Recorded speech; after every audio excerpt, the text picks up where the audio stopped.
All right, so, we always appreciate when you bring these really fascinating and complex topics to the table. And this one is no exception. We're going to really dive deep today into these ideas you've shared about suffering and sacrifice, Yeah. specifically kind of within a religious context, right? Yeah. So the goal here really is to unpack these concepts, as they are presented in the source material that you've shared with us and, really trying to understand the significance Absolutely. of these things. Yeah, and the source material is really interesting. It's Yeah. excerpts from a book called Suffering and Martyrdom, God's Strategy in the World. Wow. It's by Josef Tson. Okay. And I think it's important to note just a little bit about Tson's background. Okay. So he was the former president of the Romanian Missionary Society Oh, wow. and the founder of what is now Emmanuel Bible Institute in Romania. Wow. So he's coming at this topic of suffering and martyrdom from a very specific Right. and deeply considered perspective. Okay, so yeah, that's going to be really interesting to kind of unpack that and see Absolutely. where he's coming from. Yeah. So let's kind of, lay out the foundation here. Yeah. So, Truzin's central argument really seems to revolve around this idea of how God operates in the world, particularly, through the lens of these two concepts, suffering and martyrdom. That's right. So our mission here really is to kind of extract the core of his thinking on the purpose and impact of these experiences. Okay. And, we want to be really clear right from the beginning that, we are approaching this thoughtfully and impartially. Our goal is to really just try to understand the ideas as Trees presents them in this work. Yeah, and hopefully offer some, fresh insights. Yeah. Different ways to think about these difficult subjects. Absolutely. So why don't we jump right in? Yeah. So one of the first major points that Trulis makes is this idea of total allegiance to Christ. And he argues that Jesus demands this, complete and utter devotion. Yeah. Even placing it above the bonds of family and the value of possessions. Right. And That's a pretty radical demand to make. It is. Yeah. It is. And what's interesting is this demand for total allegiance isn't just about personal devotion. Okay. He goes on to explain that Jesus expects his followers to not only learn from him, but to become like him. Okay. Which includes sharing his message with the world, just as Jesus himself was sent by his Father. Right, yeah. So, he's calling for this kind of whole life transformation. Absolutely. Not just an intellectual assent. That's right. Right, but to actually take on the mantle of spreading the message. Yeah, and that leads to this idea that because you're spreading the message and because you're embodying Christ in the world, right, that's going to lead to hatred and violence from the world. Yeah, he doesn't really paint a very comforting picture. No, he doesn't. Of, the reception that people are going to get. The world in its natural state. Yeah. Will react negatively to this message. Right. And so but he also emphasizes this kind of prescribed response to this hostility. Yes. And he says it's love and acceptance. Yeah. And that followers are called to actually mirror Jesus' own example of enduring suffering, even to the point of death, right, for the sake of the world he came to save. So it's important to clarify here that Tillerson, is not presenting suffering and martyrdom as the goal. Right. In themselves. Right. They're not things to be sought out. Right. It's not like, sign me up for suffering and martyrdom. That's the path to holiness or something like that. Yeah. He's saying these are potential outcomes of this unwavering allegiance to Christ and this desire to share his gospel. Exactly. And he broadens our understanding of what it means to suffer for Christ. Okay. Because he makes it very clear that it extends far beyond just the act of physical martyrdom. Yeah. How does he do that? So he gives us some very concrete examples.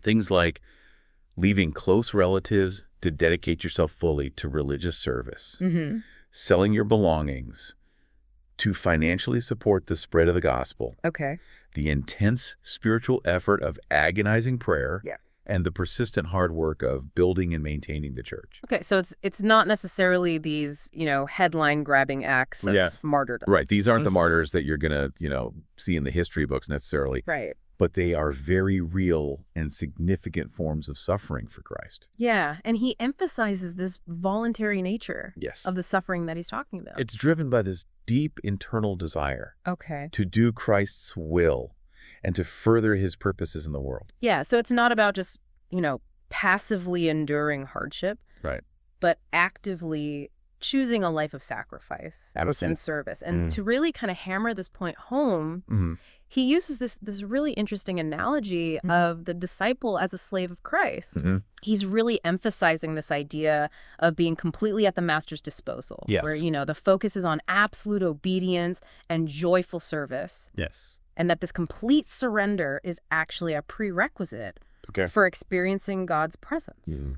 That's a really powerful image. It is. This slave of Christ analogy. Yeah, and I think, one of the things he's getting at here is this total submission frees the disciple from their own selfish desires and ambitions and allows them to be fully used by God for his purposes. So it's not about personal gain. Right. It's not about comfort. Right. It's complete devotion to the master's will. Okay, so let's shift gears a little bit here. Okay. And talk about this more specific concept of martyrdom. All right. Because Tson presents that as a very unique and distinct role. Yeah, he describes it as this specific function. Okay. Almost like a divine assignment given by God to some of his chosen people. Okay. He even uses the term predestined Wow. to suggest that there's a select group. That is called to make this ultimate sacrifice. And he talks about, the different forms that this martyrdom can take. Yes. Right? So it's not always, a quick and easy death. No. It can involve prolonged and intense suffering, like torture. Right. Lengthy imprisonment. Yeah. Forced labor,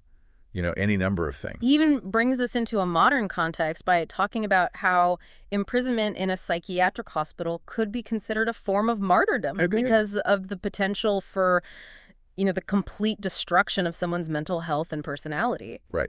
That's a chilling thought. It is. But I think it highlights how, this essence of sacrifice can manifest in really unexpected and disturbing ways in our modern world. Absolutely. So this leads us, naturally into this question of why would God allow or even orchestrate such profound suffering and self-sacrifice among his followers? Well, Josef has a very firm belief that God has very significant and important purposes behind calling his children to suffer.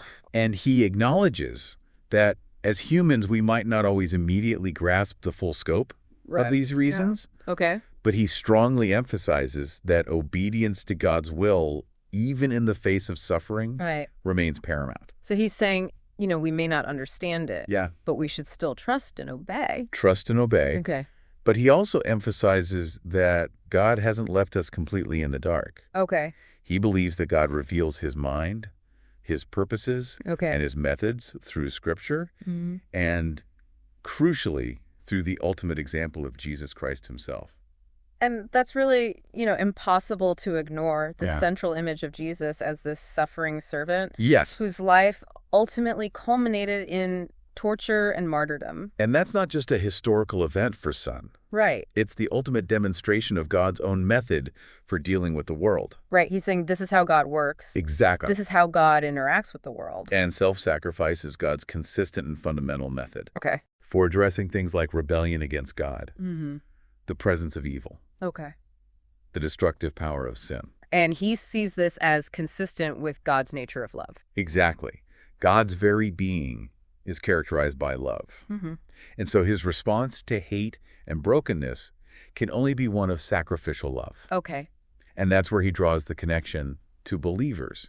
So he states that those who are born of God through faith become partakers of God's own divine nature. Okay. And therefore, they are called to engage with the world using that same agape love. Right, and that refers to this selfless, unconditional love. Absolutely, prioritizing the well-being of others. Right, and he specifically refers to this as following the method of the cross, which, kind of harkens back to that taking up your cross language that Jesus used. And he interprets that not as a literal call to crucifixion, but as a call for believers to voluntarily involve themselves in sacrificial acts, aligning their lives with God's purposes. Right. So even in, the small daily choices that we make, this idea of sacrifice should be present. Okay. So he goes on to break down what he sees as these three significant outcomes achieved through the deaths of martyrs. And the first of these is the triumph of God's truth. Yes. So he argues that The world, Mm-hmm. the unredeemed world, exists in this state of spiritual darkness, Okay. and that the minds of unbelievers are clouded and influenced by Satan, Right.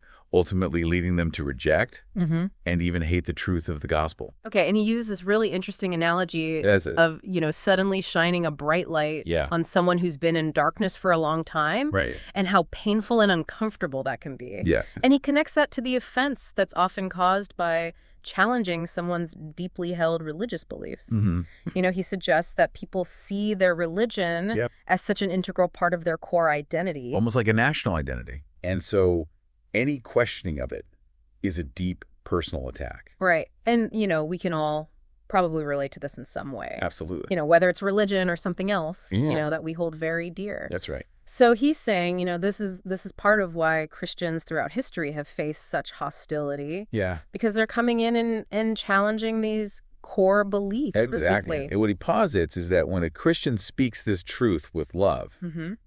but remains steadfast even in the face of death, Yeah, okay. meeting that death with joy and peace, Mm-hmm. something remarkable happens. Okay.